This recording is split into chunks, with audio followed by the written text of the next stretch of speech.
Hello and welcome to Race to Your Career. In this episode, we're going to be exploring training providers. And to do so, I'll be joined by some apprentices to share their stories.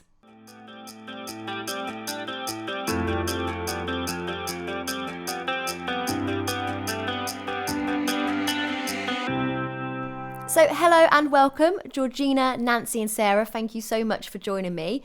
If we can begin by hearing a little bit about the role you're currently doing. Sarah, we'll start with you. So at the moment I am a stud hand at Juddmonte. So basically at the moment it's foaling season, so it's all about them foals coming through. So doing a lot of foaling down and just kind of making sure the mares are well prepared for when it's time for them to give birth, really. As a complete novice, what is foaling down? Literally horses giving birth. Okay. Yeah. There we go. And Nancy, tell me about your role and what you do on a day-to-day basis. So I'm a racing groom. I ride the horses and I muck out in the mornings, and I find it quite fun. Fantastic. Finding it fun is really important. And Georgina, what about your role? I currently work for Harry Eustace as a racing groom. I exercise the horses in the morning and take care of them in the evening. Now, you've all do slightly different roles. I mean, Nancy and Georgina, you're quite similar in what you do, but you've all had different backgrounds into that role. So, Georgina, tell us a little bit about the training that you completed. So around 2 years ago now, I went to the British Racing School for a 9-week course. And in that course, I learnt how to ride a racehorse, look after a racehorse, and it brought me to here. And what made you choose the British Racing School? Purely because I have family in Newmarket and it was closer to the town. Okay, so it was location that was important to you. Yeah. You didn't want to move away. No. Okay, and have you always loved horses, always been around horses? From the age of 3, I've been riding horses and I don't want to stop. Fantastic. So Nancy, tell us about your training. What did you decide to do? So at first I wasn't doing much riding, and then I got into it because my granddad liked the idea of me riding horses. So then I found out about the Doncaster National Horse Racing College, so I thought I might give it a go because I thought, this is definitely something I want to do. And then that's when I decided I'd go there. And Doncaster, was that near where you're from? Did you have to move away? I'm nowhere near that. I'm from Essex, so it's quite a while to travel, but I really liked the look of the yard, and my friend had gone there before, so I thought I definitely want to have a go. So did you get to go and look around before you decided to do it? Yeah, you have an introduction day, or like when you go into interviews. So I went into the interview and I looked around the yard and I saw all these horses, and I was like, this is definitely a place that I want to go. And you said that your granddad wanted you to work within the industry. Was he a lover of horses? Did he do horse riding? So my granddad's not a horse rider. He owned horses, or partly owned horses, but he likes watching the races, and I used to watch it with him when I was younger, and took me to my first ever race. So that's where I grew to love horses. That's lovely. And Sarah, tell us about your training route. So I've just finished the Entry to Stud Employment Level 2 Diploma course at the National Stud.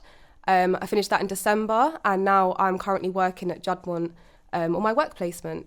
And that's one of the early career programmes, isn't it? Yes, yeah. What made you choose that particular one? To be honest with you, it was kind of by accident. So previously I still do a bit of work with the Urban Equestrian. We've got a base in South London where I'm from, which basically just entails teaching children from inner city communities how to horse ride. And from that, I was invited up to the National Stud for a residential weekend, kind of taster programme. Absolutely fell in love with it. And yeah, kind of got offered the placement for the next course and took it. And here I am now. Fantastic. Well, you've all got different stories to tell then, and we'll dive into the more residential side of it, which is part of these apprenticeships. So, Sarah, can you just explain for those listening, what is the residential part of the apprenticeship? So we literally live on site for the 9 weeks. We're quite lucky we have a hostel that's just for students here. So we literally do our day's work at the yard and then we all come back in together and have our own little rooms. We have a shared kitchen, a shared living room. So it's quite a nice, kind of like a uni vibe, because everyone's got their own little room, but you know, you've got the communal areas as well. Makes it really easy, to be honest, to kind of roll out of bed and get straight onto the yard. So no commute, loving that. And that's kind of carried on through to my current employment. I live on site now, so yeah, no more commuting for me.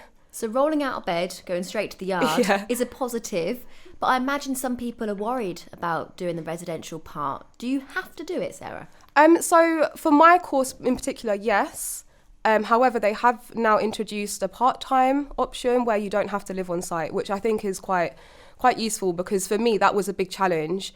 I rent a flat in London. I've got family, stepchildren, a dog that I couldn't bring with me, unfortunately. So that was a barrier for me. Originally, they did ask me to do the level 3, which would be 6 months.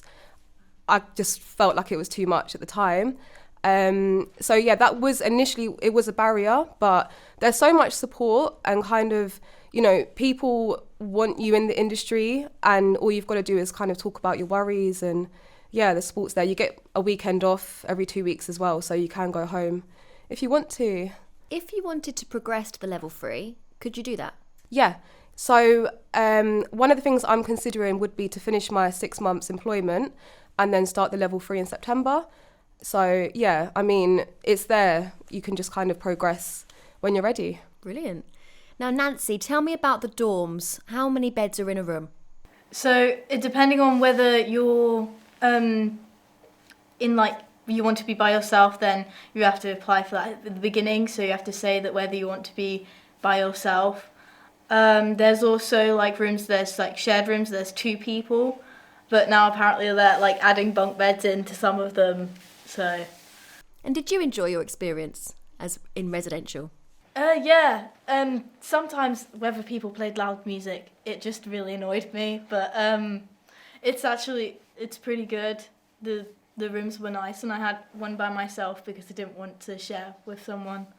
That's a good tip to get that request in early, isn't it? Yeah. Was that the same for you guys, Georgina and Sarah, as well? No, not for me. We No? didn't have a choice, really. Okay, tell us more. So we just had a separate, well, the room was in an L shape, so there was some sort of privacy, but we were obviously shared with someone else. Just one other person? Yeah, just one other person. And what were the communal areas like where you were? Quite basic. We had maybe like a kitchen area where we could make tea. We had sofas and a TV and a pool table. When you are looking at universities, for example, you get to go around and look at the accommodation before you make your decision. Were you able to do that, Georgina? I did go to the open day quite a while back before I entered into the course, but I think he did. Okay. So Nancy, at the National Horse Racing College, what was the food like? Well, I personally didn't like it. Some of the chicken there was not very nice, but I liked when they did lunches. They had like salad bar and jacket potatoes out, and sometimes they did soup and some other stuff. So some of the food was nice. So there was a variety of options. Yeah, although sometimes at dinner time I didn't like what they did. Could you cook yourself food if you didn't like what was being served? No. So basically we weren't allowed to have pot noodles or anything you could bring. You had to have the cooked meal there. You'd allowed to bring your own snack boxes, but that was it. So did you live off the snack boxes? Yeah, most of them, yeah. Sarah, what about the food where you were? Was it a bit better? I feel like I was really spoiled at the National Stud, actually. So we've got an in-house chef, Sam, if you're listening. Amazing. Shout out, Sam. Yeah, every time. So we would get our lunches prepared for us. So we'd come in off the yards and have a hot meal.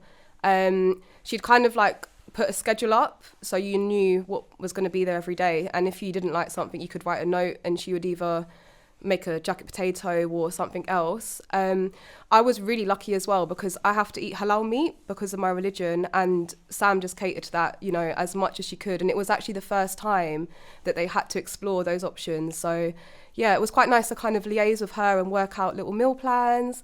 And if not, vegetarian option was always good. So yeah, I was well looked after. We have a freezer as well that gets stocked up. So yeah, there's no going hungry. Brilliant. Right, the National Stud sounds like it's winning points Yeah. with the food at the moment. Tell us more about the social elements, Sarah, because you mentioned the communal areas at the National Stud. Were there like events that you could go and socialise? Not planned events, but like, say for example, we had Halloween, so we had like a little barbecue because we have like our own garden.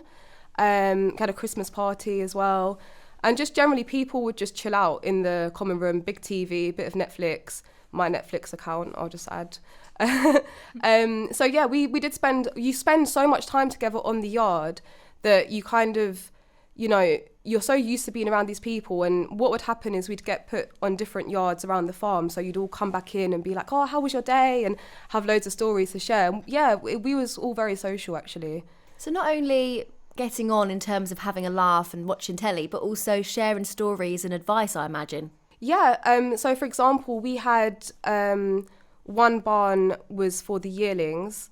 So say there'd be a group of 3 or 4 people working with those horses. So I might be somewhere else, for example, maybe with the weanlings, so the 6-month-old foals. And I'd come in and be like, oh, so-and-so done this today or this happened. And it kind of was nice because you still knew what was going on around the farm without being there all the time. So yeah, it was good. That is nice. Georgina, tell us about kind of the possibility of going home to visit family. Sarah mentioned earlier on the National Stud you get weekends where you can go. What about where you were? So, for the 9-week course, you don't actually have a week to go home and like be with your family. I also went during COVID, so I wasn't actually allowed out of the school. I was homebound. And there's also... without COVID, you could actually go out in the afternoons on a Friday, a Saturday, Sunday, if you weren't working the Sunday or the Monday, riding a horse out. So your family were based around the area? I only had my nan in Newmarket. My other family's in France, so I did actually move away from my family. Wow, okay, so you moved different countries Yeah. to come and do this. I did, yeah. That's a big decision that we sweeped over. I know, I forgot to mention. So tell me more about that. Why did you leave France and come to Britain to do that? So I lived in the Alps where there was loads of mountains, not a flat area, basically. And I only did dressage and show jumping. So I wasn't getting anywhere with that. I was only in a riding school. I did a few competitions, but they didn't bring me to places, so I decided to come racing. So even though your nan was here, did you find that you got homesick quite a lot? I did, yeah, because I didn't get to see my nan as much. Obviously, I lived with my parents, and I didn't get to see my nan all the time, so I felt more homesick from my parents than my nan, because even though I did have family, it's strange. But yeah, I did feel homesick. And was there any support from maybe a mentor or fellow students, dorm mates? Students. I mean, I had students come from all over the country to come to the British Race School, and so we did talk about it, and I also had my mum on the phone most of every night. During your time at the British Horse Racing School, was that the biggest challenge, being away from your family, or was there something else that you overcame? Yeah, being away from my family is one of them, but I would say also falling off. Okay. Because, I mean, I did fall off quite a lot. Is that common, or were you clumsy? No, it was quite common. I wasn't the only one, thank God. But, yeah, it was just telling yourself to have to get back on, because I did hurt myself quite badly a few times. Can you tell us about one of those injuries? The horse, I don't know how it happened, but the horse put its head down and bucked, and that sent me flying over its head. And I think it must have trampled my shin, because I had like a cut on my shin, and that really hurt. So when overcoming that, is it more, ow, it hurts me, I've got to have a bit of rest, or is it more the mental side of it, of getting the confidence to get back on? Mental side, yeah, it did took quite a long time. But I imagine your fellow students, if they were also falling off, would help you. That's it, yeah, exactly. Nancy, what was your biggest challenge? My biggest challenge was getting over my confidence, because I struggled with riding a lot. I was scared of the horses sometimes because I'd see what they'd do to my friends and chuck them off. But after a while I convinced myself that I can do it. After a few phone calls home, and I cried home once and I went, I can't do it. I just can't do it. And I called up and I was like, do you know what? I can do this. And I got into that mental state of I can do it. Where do you think that change of mood and change of I can't to I can came from? I've got a funny story. So basically, I fell off on one of the horses, and I don't know what happened. Something knocked in my head, and I thought, do you know what? I'm going to get back on and I'm going to try this because I don't want that to be my last ride like that. So I got back on, and my instructor, who was riding the horse in front of me, fell off. And I watched her fall off and get back on relentless times, no matter how many times she got thrown around. So I was like, do you know what? If she can do it, I can do it. So it is important to have role models, isn't it? Yeah. Sarah, tell us about your biggest challenge. Oh, I'd have to say my biggest challenge was probably the fitness side of things. I haven't really worked on a yard in a while, kind of before doing the course. And I'll tell you, the size of the boxes here on a stud farm, different ball game to a riding school or a livery yard. And it's kind of like the pressure to muck out so quickly and kind of keep up with the staff who obviously have been doing this every day for quite a long time. And you really see the difference in your fitness over the course of the 9 weeks. You kind of start off all right, and then you dip a little bit, and then you really feel that you're kind of losing a little bit of weight, getting fitter, and just, I don't know, it's kind of like going to the gym for free. It's quite cool, actually. But I would say that's definitely something I wasn't completely aware of going into it. I mean, I was warned it's hard work, but I didn't realise how hard. So When you're doing your residential stay, is there any gyms or extracurricular stuff like fitness classes that can help with that? So we're quite lucky. Once you're in the industry, you are entitled to certain perks. For example, there's a gym, I think Racing Welfare fund it, and you can use that for free. And they've got racing simulators in there as well.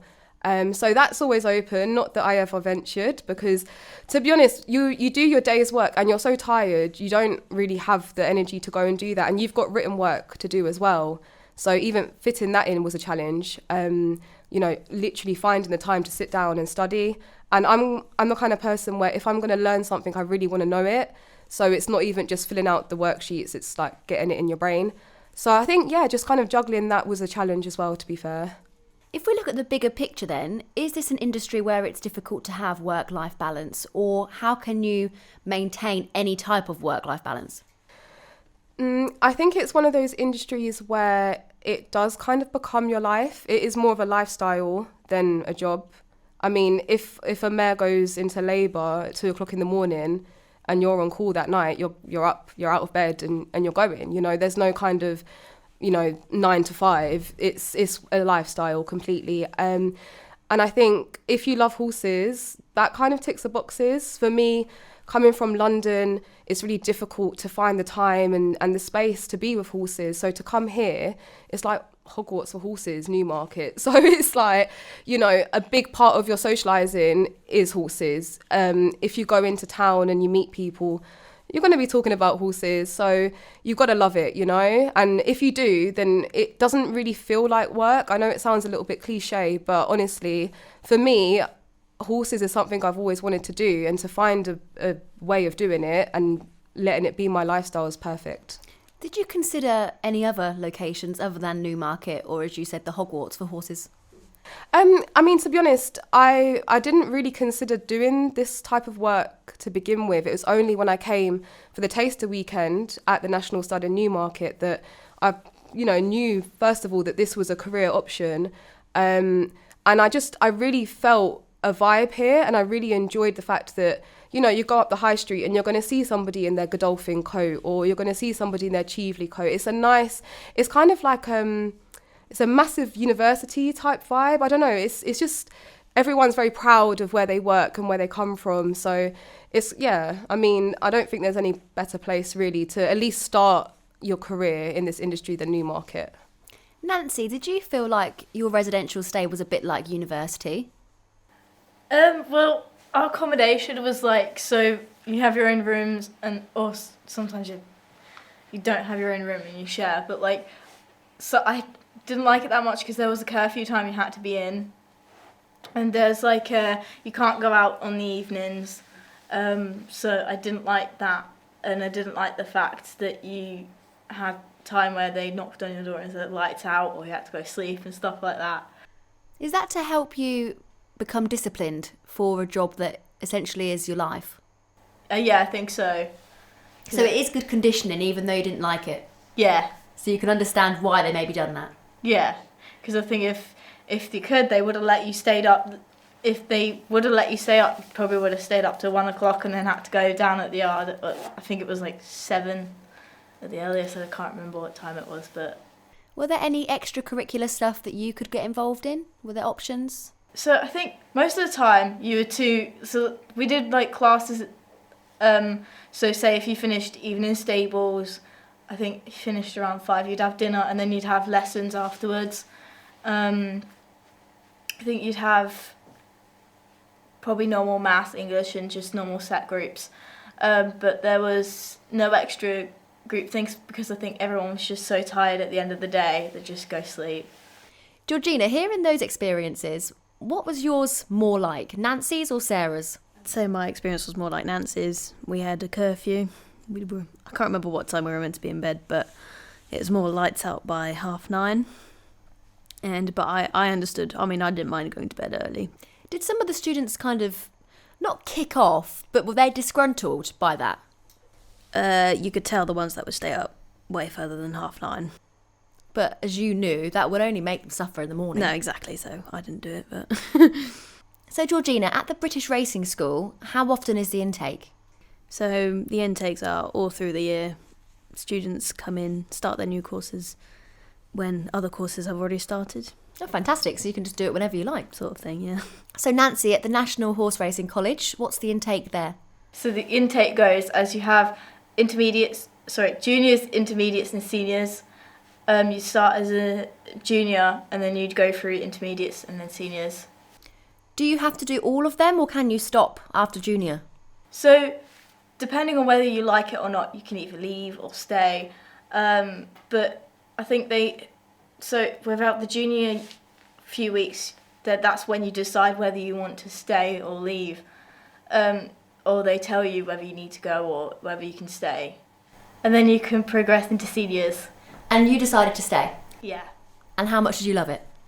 At first, I was debating whether to leave Okay. because I was a bit anxious and I was thinking, I'm not as good as the others. But then I didn't want to leave because I was thinking, I don't want to upset my parents or I don't want to let anyone down. So I thought, you know what, for good of myself and my family, I'll stay. And how proud are you of yourself for staying?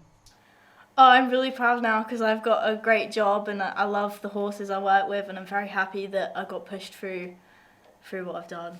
Sarah, tell us about the intake at the National Stud. So for the level 2, I believe it's once a year, but I know that they have started doing another roll-in. So I think at the moment, for example, they've got level 2s and level 3s. The level 2s, I think they're part-time, so they've got the option to go home, for example, kind of during the week. But with the level 3s, I know I think they start in September and they start again in January. So 2 intakes for the level 3. And the residential element, like back to that part, and the dorms, how old are people? Is it a mixture of ages at the National Stud or is it mostly young people? So on my particular course, the youngest person we had, she just turned 18 and the oldest, I think, was early 30s. But I know previous courses have had older students, kind of 40s, 50s as well. So yeah, I mean, it is quite a diverse age range, really. Nancy, what were the ages like for you? So I don't think we had an age limit, but I think the youngest we had, was a 16 or maybe 17, I'm not too sure. And the oldest was about 50. Great, so you had some mature students there too. Yes. Sarah, we spoke about age, the kind of age range from 16, 25 to 50 and all of that. What about other areas of diversity? I'd say that it's probably not as diverse as it could be. Yeah, I think there's still quite a lot of work to be done, really, but it's about letting people know that these opportunities exist. If I knew that this was here 10 years ago, I would have been doing it. So I think it's letting people know, maybe people that come from more city backgrounds, that, you can come. Newmarket is not a little place under a rock, like it's a nice place to be, and just kind of letting people know that you can come into this industry quite easily and you are going to be welcomed. I mean, I've had bad experiences in different equine areas, so I would say that racing is probably the most secure And yeah, like they want people in the industry, they want people to be represented, they want people to be comfortable. So yeah, we're getting there. So Nancy, you've mentioned the food wasn't your cup of tea. You also spoke about the curfew and not liking that and the loud music some people played. But did you make a lot of friends? Yeah, I made quite a few friends. I think the people I was with became family, and I like spending my time with them watching horror films because I like watching them get scared sometimes. It was really funny. And what was the best part for you of the residential segment? Well, it was definitely having someone there for you when you needed it. Like, my friends were my outlet sometimes. And Sarah, what was your best part? I think for me, the best part was preparing horses for the sales. So a few times a year, Tattersalls, you take horses up there, take them around the auction ring, and they get bought. But a lot of the behind the scenes stuff, you know, actually getting the horses in condition. I worked a lot with the weanlings, so 6-month-old foals, and some of them had never had a bit in their mouth, never been hand walked, never had a rug on. You know, certain things that you're getting these horses ready for, and you're exposing them to new things, and you're kind of like holding their hand, you know, through it and really teaching them how to behave themselves. And I was actually able to take one round the sales ring. That was a highlight for me. And I've ended up working at the stud that his dad comes from. So I've met his grandma as well. So meet the family. So that was really nice, actually. I think in the industry, it is nice. You do get to kind of recognise horses and you see them progress. So yeah. Is there an element of it being really difficult if they do get sold because of the emotional tie you've built with that horse? Yeah, I mean, I think I was a little bit naive coming into the industry. You know, for me, horses, you kind of work with them, you ride them, you spend all your time with them. In this industry, it can be slightly different, but it's something it's a job, you know, you need to know what you're doing. And actually having that satisfaction of seeing them at their best, going around the ring, having all these eyes on them, and they surprise you, you know, you kind of think, oh God, it's going to be awful. But they just take it in their stride, and you have that sense of pride, you know, showing them off and seeing them go for a decent bit of money as well. It's quite nice, rewarding, definitely. What's the most challenging thing about the residential segment? I think for me, I've never lived away from home. I went to university, but I stayed at home and I'd commuted. And as I mentioned before, I've got a flat in London, so kind of leaving that and then being by myself was difficult, but then I was surrounded by people all the time as well. So maybe just the contrast, you know, going from being in your own space to then being in this shared environment, really. Nancy, what was your least favourite part of the residential part of the apprenticeship? I think it was the fact that you weren't allowed to take your own food and you weren't allowed to have pot noodles either. But I think that was all because of, like, health-wise. They don't want you to be not healthy. So it was all in your benefit, really? Yeah. Georgina, what about you? I would actually say mucking out because there were different types of bedding, and you would get used to one and then you'd get switched to another one, and it would kind of slow me down in a way. And what advice would you give to someone who's going to start one of these programmes and is maybe a little bit anxious about the residential part? I would say be determined, because it's a very physically and mentally demanding course, but it is very rewarding. Nancy, what would your advice be? Don't let your mind get you into like a mindset of I can't do this, because it won't get you anywhere. Have someone that you know will be there for you, supporting you, whether they're there in person or on the phone. It helps quite a lot. Thank you. And finally, Sarah? I think just enjoy it. The time goes so fast, you know, and you'll hit a point where it feels like it's never going to end and you're like, am I doing the right thing? But, you know, just push through and just see the light at the end of the tunnel, and yeah, just enjoy the process, really. Well, Sarah, Nancy and Georgina, thank you all so much for sharing your different stories. It's been wonderful. Thank you. Thank you. Thank you for listening or watching the Race to Your Career podcast, brought to you by the British Horse Racing Authority. Make sure you head down to the description where there's plenty more information and helpful links. And don't forget to listen or watch the rest of season 1.